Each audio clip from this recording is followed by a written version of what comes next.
Shannon. And I'm Kim. And you are listening to From Ring to Veil, a wedding planning podcast, where we share tips and information to help you plan the wedding of your dreams. Without all the stress. Wedding Words Glossary Part 1, Episode number 89. We thought it would be really fun to go through some wedding terminology, a glossary of words, you might say. There are so many words concerning weddings and wedding industry and wedding things and wedding stuff and descriptions of things that you probably don't know what in the world they are. So we're going to help you out. This is part 1 of the series. We really don't know how long this series is going to be. That's right. There's quite a few on this list. So for this first episode, for this part 1, we're going to discuss dress terms and veil terms. And you're like, well, how many can that be? Well, believe me, there's a bunch. You're about to find out. We're going to start with dresses. We're just going to go down the line. I will tell you that this glossary of wedding terms for dresses is from MoncherieBridals.com. So, gown silhouettes. How many do you think there are? Well, we did one show about wedding dresses, but we didn't get really into it. So, I'd say my guess is 20. I don't know if that's... No. Okay. I guess I'm thinking, the different types and... Okay, sorry. According to Moncherie Bridal, it's 7. So the first one is, of course, one of my favorites because it hides all your flaws. It's A-line. It's narrow at the bodice with vertical seams that flow right down to a slightly flared out skirt. Okay. So it looks like an A. Right. Easy to understand. The next one is asymmetrical, and I think this is easy for me to understand because I was doing hair during the asymmetrical phase. During the 80s, you mean? No, there was another trend of that, I guess I should say. So what asymmetrical it means, the bottom of a skirt, as well as perhaps several layers of fabric comprising the skirt. It is cut on a diagonal, so it means it's shorter on one side and longer on the other. And it doesn't need to be just the one skirt. It could have multi-layers that are asymmetrical. And even like the neckline can be asymmetrical, where you have one over the shoulder, one under the shoulder. That's kind of that's what I think of when I think of asymmetrical on a dress. Okay, the next one is ball gown. A fitted bodice that comes in at the waist and then flares out to a full floor-length skirt with lots of volume for more of a formal and traditional bridal look. So think about the latest Cinderella movie, the one that Disney, the live-action Cinderella movie, her ball gown dress, that blue gorgeous dress that she wore is huge with a little bitty tiny waist. Anyway. Right. That's a ball gown. The next one is column, which kind of seems weird, but column. A fitted bodice to a narrow, tailored look over the waist and hips and straight to the floor. No flares, no poufs, and not as fitted as the sheath. You can do floor length or shorten it to calf length if you want less formal. Think of like almost a pencil skirt. Just kind of straight. Yeah. Does it say... It doesn't really come in narrower. Tailored. Yeah. It's tailored up top and then, like you said, a pencil skirt on the bottom. That's easy to understand, I think. The next one's my favorite. You all know this because we've discussed this Well, I thought you said the A-line is your favorite. Well, this one's an empire, which is what we're about to talk about, can be also come out to an A-line because, you're just bringing up the waist. Yeah. Okay. So, a Victorian style of gown. This one features a fitted bodice with a skirt that starts right at the base of the chest and hangs down in a straight, slim line to the floor. So, the waist is right up under the boobs. Which for some of us, we can't do. Like for me, it never looks right because they never fit me. Well, I guess if you're getting it made or tailored or something, it'd be much easier. But it never fits me correctly. It always either is too low or it's too high. Well, you need to get a good bra and bring up the girls. Yeah, get a good bra, definitely. For any of these, really. For your wedding dress, you do need a good bra, unless you're going braless. But anyway, Empire. And that makes me think of all the period shows, because there a lot of those have Empire dresses. Like all Jane Austen movies, they're almost all Empire dresses. Exactly. Okay, the Mermaid, which I think was really hot there for a while, may still be. Form-fitting from the chest to a tiny waist, over the hips, and then down to the knees, where fabric flares out in a dramatic fashion like a mermaid's tail. So it's pretty much fitting all the way down to your knees. And if you have an hourglass shape, whether you're really skinny or kind of, larger. More curvy. This one's a really good choice for you because it brings out your curves. It does. You just, I would never wear a dress like this or without good foundation garments. Right. As Dolly Parton's character on Steel Magnolias says, I have not gone out in public without Lycra on my thighs since I was 18. I'm not that bad, but if I wear a dress and I'm going somewhere special, there will be Spanx somewhere on me. So it just kind of holds it all in. Yeah. So when I think of mermaid, I think of Jessica Rabbit, mermaid tail. I think of even Marilyn Monroe. I think would have been. Yeah. I don't know if I've seen her in a mermaid dress, but like her figure, her curves, would be really good for that. Okay, now we're talking about a sheath, which we kind of mentioned before. In the column kind of thing. Yeah, in the column. It's similar. The sheath is a close form-fitting dress from bodice all the way down to the skirt.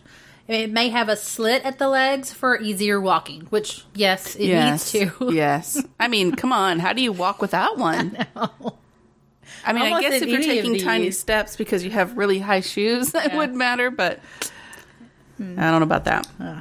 It's not my favorite. Yeah. I whatever. I don't dress up like that anyway, so. All right, now we're moving into gown lengths. So that's what I was thinking as when you were asking me that you would have different lengths and stuff. Yeah. So, there you go. Okay. Ballerina is the first gown length we're going to talk about. And it's a full skirt that extends to just above the ankles. So it doesn't go all the way to the floor.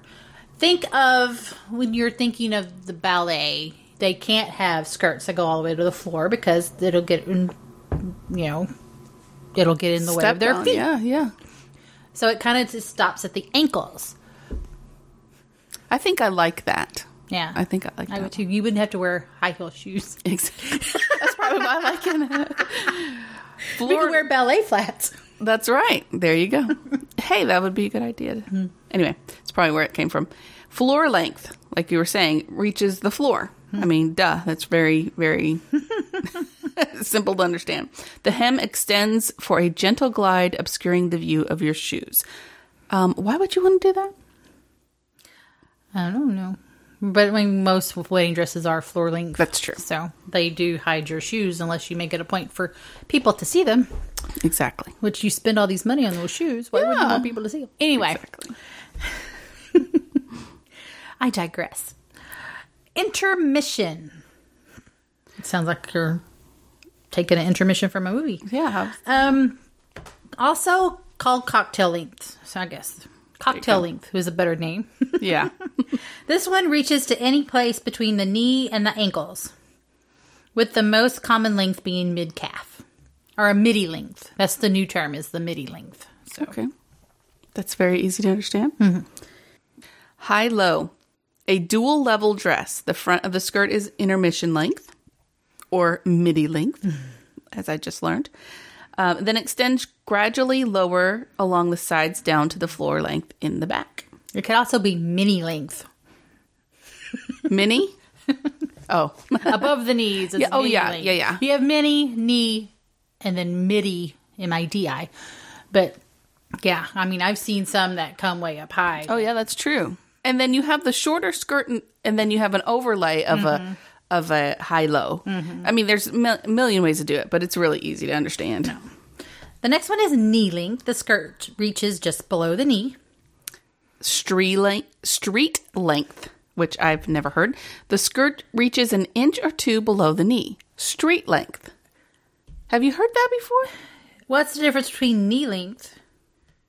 Just below. I guess knee length is just below the knee, and street length is an inch or two below that. So I would consider that a midi length. Yeah, even. Yeah. The next one is T-length, which is one of my favorites because it reminds me of the 50s style, the 50s and 60s style dress brides, you know, which I love because they're retro. But it's also called the cocktail length. So you have a couple of different terms for the same thing. Right. And when you think about T-length, though, you think of maybe a fuller skirt. A cocktail, I would think, would be more of a column or a sheath kind of thing. Pencil. Yeah. So, more of fitting. At least that's... You know, and maybe that's how it used to be. Yeah. So that's why we're exploring all of these words. Okay, now we're going to skirt styles. Yeah. Wow. Yeah, so you have the silhouette, you have the length, and now you have the style. And we're not done yet. See why we're sharing these with you guys? There's so much. All right, skirt styles. We're going to start with ball gown, which we've already kind of discussed in dress styles. The ball gown, of course, is the fitted bodice and waist, and then has the skirt that poofs out into a bell shape, which has tons and tons of tulle or organza, mini petticoats, something. Exactly. Flared, fitted at the waist, and then flares out into a tulip shape at the hem. So it's not quite mermaid because it doesn't go real long. So it's a shorter mermaid-ish type. Fit and flare. There you go. Flounce, a looser skirt that flares out and has a ruffle at the hem. I think those are so cute. I like that one. Front slit. I'm pretty sure we can understand that. Oops. It's a slit on the frontal side seam, usually along the leg and not in the middle, that allows for movement. So think about a few years ago on the Oscars when they were going down the red carpet and Angelina Jolie comes along and sticks her leg out of her skirt. That is a front slit skirt. And she did a pose. I'm going to say this one's called Pannier. That's what I think it says. It's Pannier. So fashion forward people, you can correct us if we're wrong. Yes. A fabric draping on both hips as an extra layer to accent a more sheath style dress. I would kind of consider this a peplum, but the peplum's on down further in the line. So we'll just go on from there. Pencil, skirt hangs straight down with no flare at the hem or accent at the waist. It's just basically a straight little skirt. Peplum. There you go. A very short ruffled skirt layer over a pencil skirt. Originally a 1940 style of fun skirt with a bit of flair and movement for dancing. The ruffled layer may be horizontal in shape or extended down the back in a V-shaped. So this seems like... It's shorter. It's maybe on your waist. Yeah, maybe just up at the waist. Yeah, the pannier, I guess it's a little bit further down. Yeah, and it says hips. On both hips. Right. So is it just on each side? Maybe. That seems kind of weird. I've seen them, though. There you go. The pleated. That just is self-explanatory. Varying numbers of pleats running vertically, most often along the front of the skirt, but may also extend fully around the skirt. Multiple pleats is called accordion style, and 2 larger pleats is called a box style. So I remember when I was little, and my mom used to dress me in pleated skirts. They were the best skirts to twirl in. Yes. You just sit there and twirl and twirl and twirl and twirl. The side slit, as opposed to the front slit, is at the side of the leg, allowing for movement. There you go. In case you need to sidestep. Yeah. There you go. The straight skirt. The skirt extends straight down with no flares at the hem, a longer version of the pencil skirt. This skirt might reach floor length, and I do not know how you would walk in that. A straight skirt, no slit, nothing. Well, I'm sure it has a back slit. Most straight skirts have back slits. That's true. Because, I mean, you can't move. I mean, you'd be like taking little bitty... Somebody would have to carry you over it. And you couldn't dance. No. Anyway. The next is the tiered skirt. It's comprised of several overlapping layers of different lengths, usually 3 layers, but maybe more depending on style. There you go. That's kind of explanatory. Yeah. Many different layers of fabric. Many different layers of fabric. There you go. Wrap. The skirt overlaps and wraps at the waist, a more informal style idea for destination weddings and bridesmaids dresses. But I think nowadays, you could wear. And the wrap dress is so flattering to a lot of figures. Mm-hmm. So I would pick that one. Right, now we're moving into the bodices. Our first one is asymmetrical, which we kind of already talked about. The fabric covers one shoulder or attaches over one shoulder with a strap, leaving the other shoulder bare. Corset style was self-explanatory. We all know what that thing is. Hugs tight against the body with hooks, snaps, or laced back. The bodice can be strapless or strapped, crisscross strapped, or a braided strap. So there you go. Hey, there's so many different corsets, and I think they really do look pretty on wedding dresses. If you watch Say Yes to the Dress. Yeah, I just don't like the ones that are see-through that they've had a lot of recently. Yeah. I just don't like that. Get something to cover that up, because I don't want to see your midriff in a wedding dress, unless you're supposed to see your midriff if you have a 2-piece. Yeah, a 2-piece, right. Yeah. Well, and also something that I've noticed is it just even in like bridesmaids and watching TV shows and stuff, there are corsets where they use the really pretty ribbon to tie it. I would make sure it fits you correctly. Right. If it's too big, you're not going to have much to see. If it's too small, your whole back is going to be that corset tie-up thing. And it just doesn't look right. So find one that fits well if you're going to go that way. All right, next one, it says Empire. And this one says pronounced Empire. So I guess if you're not American, that's how you say it. If you're American, it's Empire. Yeah. Empire. I guess that's true. But we've talked about that. Fitted at the chest.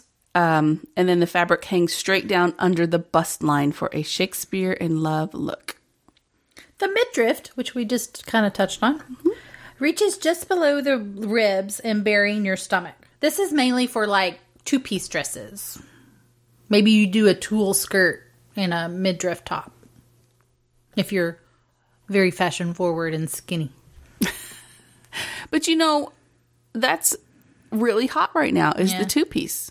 Not just the wedding dress, but the bridesmaids and stuff like that. So this, and you can use this for a bridesmaid. This is all dresses, not just wedding dresses. This is not just wedding dresses. So the princess line. Lined with 2 vertical seams that angle over the breast line down to the hem. Okay. And that just makes it fitted more. It's like darts, I think is what they're called. Surplice. Fabric is crisscrossed in the front or the back, sometimes twisted for an extra effect. This is just adornment. I didn't know that had a name. Yeah. That's funny. Tank. I think we all know what a tank is, just like the tank top. It's the sleeveless with thin or thick straps. Not a wife beater. I hate that name. I know. Why do they call that? I don't know. But that's what they're called. I mean, that's the most horriblest name for a piece of clothing. Those things, those white tank tops, were made. They are ugly. They were made to go under a men's dress shirt. Right. So you wouldn't see their nipples. Or their hairy chest, or whatever it is that they're trying to hide. But it's, but then somebody just started wearing it as an outer shirt, and hey, it just became really big. So there you go. But anyway, necklines. Yay, necklines. Which we talked about in another episode, but we probably didn't get this deep into it. Say that first one. Bateau. Bateau. I thought it was boat. Well, I would say bateau, but it is probably like we would say boat because of the way it's the boat neckline. Okay. The straps are at mid-shoulders with the fabric reaching in a gentle dip across the chest and back. Take an eye shape. That's basically what it is. You can see you're kind of like at the collarbone. Yes, at the collarbone. It just kind of follows that line. Right. Mm-hmm. And that would I'd feel like I'm choking. I actually kind of like the boat neck because it's not, your regular shirt, if you're having a regular t-shirt, they're kind of up here. Mm-hmm. The other one is kind of a little bit further down. Okay. See, I like the boat neck, or the Bateau neck line. The next one is the halter. Like a halter top or bikini top, it ties around the back of the neck. The front might be plain or with a keyhole opening. Gives you good boobage. Yeah, boobage. High collar. I would never, ever wear this. The chest and base of the neck are covered by fabric. Sometimes a high collar is accented with a keyhole cutout at the chest through which a piece of jewelry is shown. Or your cleavage. Yeah. And I don't even like turtlenecks. Yeah. You would have to be able to wear a turtleneck or a choker or something like that if you're going to do a high neck. And I can't. All right, jewel. A rounded neckline sitting at the base of the throat. I think that's really pretty. Very classic, classy looking. One shoulder. The neckline angles up from one shoulder that features a strap with the other shoulder bare. Kind of like an asymmetrical. Yeah. And then there's off the shoulder. Is the shoulders and the collarbone are bare with fabric wrapping around the upper arms. Oops. But, I mean, that's different from strapless. Right. Because you have fabric on the upper arms. Mm-hmm. Okay. Portrait. Off the shoulder with the neckline scooping down into a more rounded cut. Okay. I guess that's still kind of like off the shoulder, but... It's got a rounded, scooping neckline. The Queen Anne.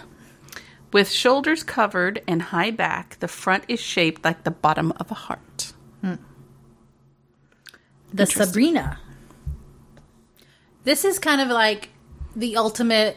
Think Breakfast in Tiffany's and her dress in that movie. Mm-hmm. It's that classic... It's kind of just basically a boat neck, the Bateau. So that's what I think. But it also starts 2 inches higher, which then it's like almost touching your chin.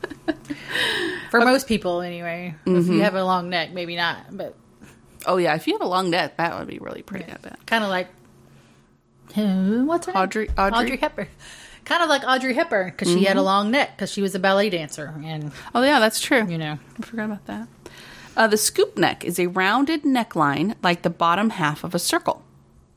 Which you have to, I feel like some of these you have to have the right body shape. Like rounded just looks, bleh.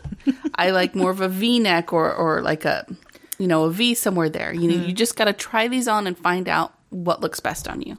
Strapless, no straps. The neckline can go straight across or dip down into a curved design. Which is... not so hot right now. Right. They're not doing those. The square. Your straps come straight down to a vertical line of fabric across your chest, presenting a square shape. I kind of like that. Yeah, it's interesting. It gives it a more modern cut. Oh, yeah, definitely. And it also, if you have really good, your collarbones are really defined and it's a really nice line. It's awesome looking. Yeah. Sweetheart. A rounded fabric over each breast meeting in a V-neck point in the middle. The heart shape is the basis for its name. Mm-hmm. So it looks like a top of the heart across your chest. Yeah, up around your boobage. Yeah. The V-neck, my favorite. The fabric extends downward in an angled V shape at the top of the chest or lower to show some cleavage.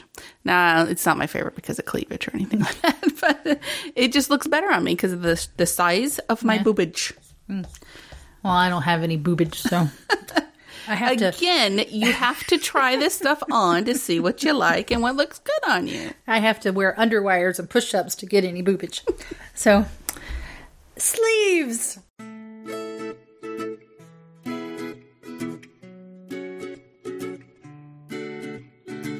We are excited to tell you about our friends over at G Squared Weddings. They are photographers for the couple that are off the beaten path. You want to go get a picture taken at the glacier? Go on a hike? Mountaintop? That's the kind of thing they like. Their style is very earthy and clean and unique. They would like to offer our From Ring to Veil listeners in the Pacific Northwest, Eastern Washington, Montana, $750 off of their VIP or complete package. All you have to do is mention From Ring to Veil, and you get this $750 off. Visit www.fromringtoveil.com/G2 to find their website, set up a time to talk with them. Woohoo, moving on, sleeves. Balloon sleeves. That went out in the 80s. No, but didn't Kate? No. I'm thinking of Diana. Diana had like big poofy balloon sleeves. 80s. Yeah. So did I. Anyway. And I'm kind of saying that with a little bit of disdain. So, full, round, and balloon-shaped over the shoulders and upper arms when narrowing over the lower arm and wrist. So, I mean, it can be you have the full-length sleeves or, just at the shoulders. Sleeves. Mine was just at the shoulders. So, it was really a balloon. Yeah. All right, then there's bell sleeves, fitted over the bicep and then flare slightly outward, like a bell over the forearm. Yeah. This detail adds interest and something special to a simpler, classic, and adorned gown. I don't like bell sleeves. But that's also a little, to me, that kind of feels a little more boho, hippie-ish kind of feel. Which is kind of, the bohemian looks kind of in now. So, I mean, that's your It depends cup on, of tea, cup of tea. It depends on the rest of the dress, too, if it looks good or not. Bishop. Puffs a bit at the shoulder, then expands fuller over the arm, and then gathers at the wrist. A very casual, natural look. I have never heard of this. I haven't either. I'm trying to think. I'm trying to picture it. Puffs a bit at the shoulder, so it kind of comes up off the shoulder, then expands fuller over the arm. So it's just like a big puffy arm. That's what it sounds like. And except that it has then the tighter. It gathers at the wrist. It's fuller over the whole arm. I guess think of a pirate shirt. Yeah. Puffy sleeves. Yeah. Ew. That's it. Okay, the cap. A short extension of the sleeveless look offering a poof of fabric over the shoulder, gathering under or against the very top of the arm. I wouldn't say it was a poof of fabric. I've never seen a poof of fabric for a cap sleeve. I mean, they're just basic cap. Usually it's just a nice sheer or something very just simple. Piece of fabric. It's not a poofy thing. Well, this one is saying it's gathered under or against the very top of the arm. So I'm saying it can be gathered or it doesn't have to be gathered. I wouldn't want it gathered. It's basically just an extra little piece. Mm-hmm. Just to cover your shoulders. Yeah, just your very little tip top of your shoulders. If you don't want to have a sleeveless dress and you need something on there, then I would do a cap sleeve. The Dolman sleeve. This is also termed as the bat wing style. The fabric begins very wide at the rib cage or waist and then narrows at the wrist. We've seen there's a lot of shirts out there now that have that bat wing thing going on. Mm-hmm. I don't know what it would look like on a dress. So. Called Dolman. Now we know what that. Fitted point. The long fitted sleeve extending to a point shaped at the wrist or top of the hand. Oh yeah. That's kind of like, that's 80s too. Yeah, that is very 80s. Where you have the little loop for your middle finger that we did. We've been around too long. Anyway. Okay. Next. Gauntlet. That sounds medieval. Yeah, it does. A poof at the top of the arm, then separates sections that covers the entire arm, coming to a point at the top of the hand. The bottom section may be a full-length glove for removal later. Yeah, that's in a lot of those period pieces too. Like Rain, if you watch Rain, they have the big all poofy sleeve and then they have and then it's tight all the way down. That's kind of things. Gigot? Is that how you'd say that? I would say Gigot. Gigot could be. A large round poof over the shoulder, then narrowing over the arm to encircle the wrist. Some of these I can't imagine, so we'll just move on. But that sounds a lot like the other one. Yeah. Go ahead. Illusion. Sheer netting type material that forms a see-through sleeve yet offers the illusion of coverage. If you're not happy with your upper arms, this type of sleeve may be for you. Which it would be for me because I don't like my upper arms. All right. So next is the Juliet. A full sleeve extending down to the wrist with a puff accent at the shoulder and upper arm. Again, think of medieval. Mm-hmm. And empire waist. Or empire. There you go. Off the shoulder. Wraps across the upper arms, leaving the shoulders bare. The Petal, the short sleeves that are made of 2 or 3 different panels that overlap to look like a tulip in bloom. Yeah, and that could be like a cap sleeve too. Right. That's what I would think a cap sleeve would be. But it's a petal. Now we know. Poet. A fitted close over the upper arm and then flares out widely from the elbow with long ruffles at the wrist length. It's called the Poet because it's reminiscent of the Shakespearean era. The sleeve has a heritage feeling, movement, and flow, and is romantic accent to the traditional gown. Also a little boho-ish. And pirate-ish. The Pouf, P-O-U-F. Pouf. A larger cap sleeve ending lower on the arm. Okay, easy. It's poofy. Think 80s. Spaghetti straps. A strapless dress that is held by skinny strap or fabric band over each shoulder. I've seen a lot of them now with accented with gems, like rhinestones. Mm-hmm. So it makes it look really nice. Oh, yeah, definitely. The T-shirt. T-E-E shirt. Extending 3 or 4 inches below your shoulders. This sleeve type resembles the traditional T-shirt sleeve cut. Pair that with a square neckline. I bet that's cute. Oh, yeah, definitely. Now we're fashion people. We are. Listen to us. 3/4. Extending from the shoulder to mid forearm. I like this one. I like mid 3/4 length sleeves. I don't know why. I do because they don't come all the way down to your wrist and they don't go all the way up here because I don't like my forearms, and so it's a good in between. I just don't. They never feel comfortable on me for some reason. Like they feel too short or they feel too long. See, my favorite shirt that I have in my closet is a boat neck with a 3/4 sleeve. There you go. All right, the Tulip is the last one on this list. A petal shape with several flaps of fabric overlapping to resemble a flower. Also called the crisscross sleeve, which I think are very pretty, especially if they're done in like a silk or a very sheer kind of flowy fabric, you know, and they just kind of float on your arms. I like those. Okay, now we're talking trains. Trains. The first one is called brush. Reaches just to the floor beneath your dress hem, brushing the floor as you walk. Makes sense. Yes.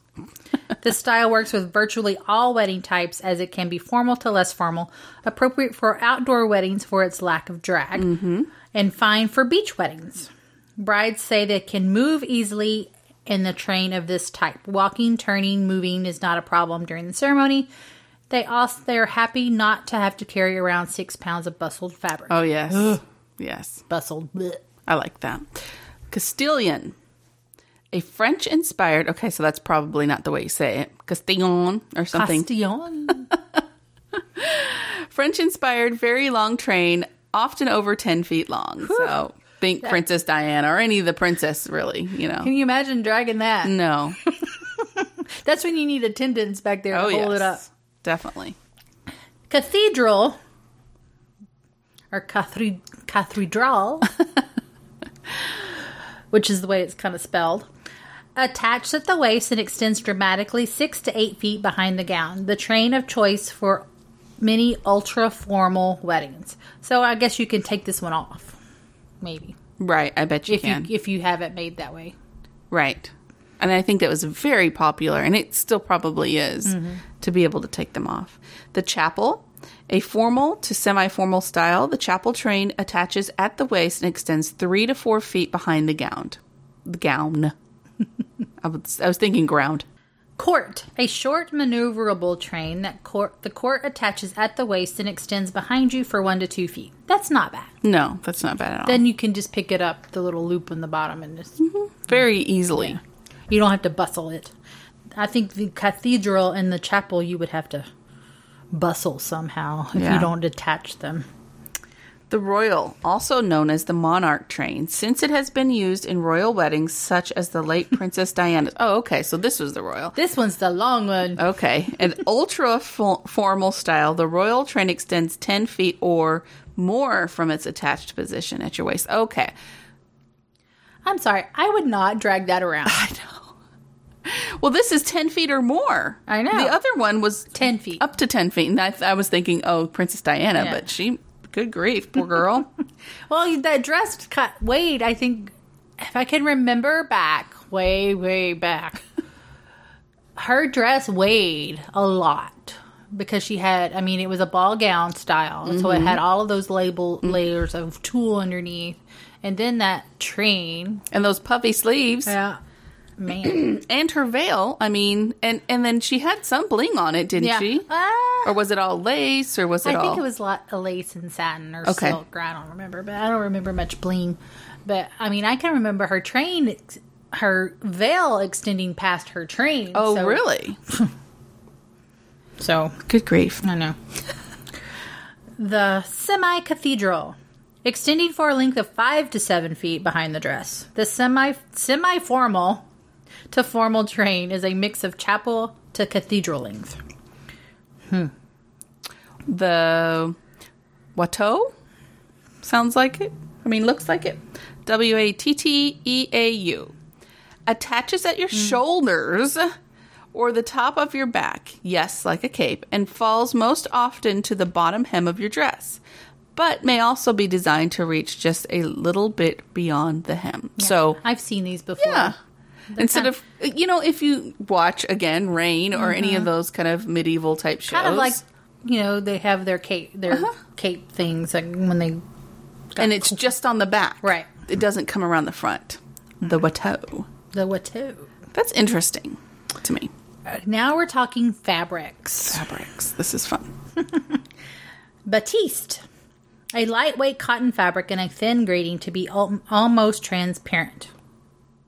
That would probably be really good for hot summer weddings. Yeah. The brocade, a fall and winter appropriate woven fabric, heavier in weight with raised floral or ribbon design. That's like really heavy. Yeah. Very heavy. Like you're wearing a couch fabric. That's right. Or drapery. Charmeuse. A light semi-satin fabric known for its softness and a blend of silk or rayon. Oh, yeah. Chiffon, a very soft, delicate fabric in silk or rayon, extremely sheer and thus often layered for modesty. Crepe. A thin, lightweight fabric with ripple texture compared to citrus fruit, often in silk or polyester. So, like the brushed silk, I guess you would say, with the, it has the lines in it. Crepe de chine? Crepe de chine? Crepe de chine? A version of crepe made from silk and featuring tiny bumps as texture in the fabric. I don't like that. Oh, I know what that is. Yeah. It's kind of it's soft, but it's more rough. You know what I mean? Textured. Damask. A lighter weight silk, linen, cotton, or synthetic fabric featuring woven patterns of fruit, flowers, or other motifs. You've seen this mainly in like tablecloths, really. Really, yeah. With the bold, dark pattern in it. So, kind of like toile. Think of that. Anyway. All right. The Duchess satin, or Duchess satin, a light blend of silk and rayon or polyester that resembles a satin finish. So it looks like satin's not satin. Dupioni. Most often 100% silk, a thicker, shinier version of shantung. Okay. Whatever shantung is. English net, not to be confused with tulle. This netting is softer and has a bit of a stretch to it. English net. Faced satin, a softer version of satin made from 100% silk. Why didn't they just call it silk? I don't know. Okay, gabardine, a firm fabric with a diagonal pattern to the stitching. Georgette, a sheer light blend made of polyester silk with less than smooth, non-shiny texture by design. I can't think of what that looks like. The skirts with a lot of layers. The fabric that makes all the layers like flow. That's what I would think. Okay. Illusion, sheer, thin netting, often used for sleeves as a modesty cover for the décolletage. So that's what I was thinking. Cap sleeves would look good, pretty, or tulip sleeves would look pretty in. Jersey. A very soft knit fabric, most often 100% cotton, as an informal fabric at weddings. I would love to have a dress out of jersey, but you couldn't wash it because it would just shrink. And then, it's like the sheets that you buy and then they no longer fit your... Yeah. You can only wear it once. Only wear it once. I can't picture a jersey. Well, I mean, if it's an informal wedding and you have a jersey wrap dress. Oh, yeah. I can see that. Mm-hmm. Moire, a heavy silk taffeta with a wavy pattern as well as a watermark pattern woven into it. Think of tablecloths again. There you go. Where it has all the little wavy lines on it when you put it down. That's what that is. Organdy. Don't get it confused with organza. This is organdy. Sheer and transparent, but firmer and stiffer than other fabrics. Right. It's one that it really helps like to fill out stuff. It really keeps it kind of firm. Right. And then organza, a stiffer, heavier version of chiffon, popular for skirts due to its flowing nature, which is, the organdy is stiffer than the organza, I believe. Right. Peau de soie? Peau de soie? Let's skip that one because I don't know what it is. Okay. Rayon, a step below silk with a bit more stretch. I always loved rayon. I don't know why, but for some reason I like that stuff. Satin, a smooth fabric with lots of shine, woven from silk or polyester, with notable shine on one side of the fabric and duller texture on the underside. Shantung.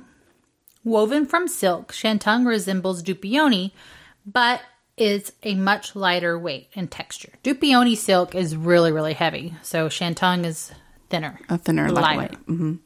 Silk.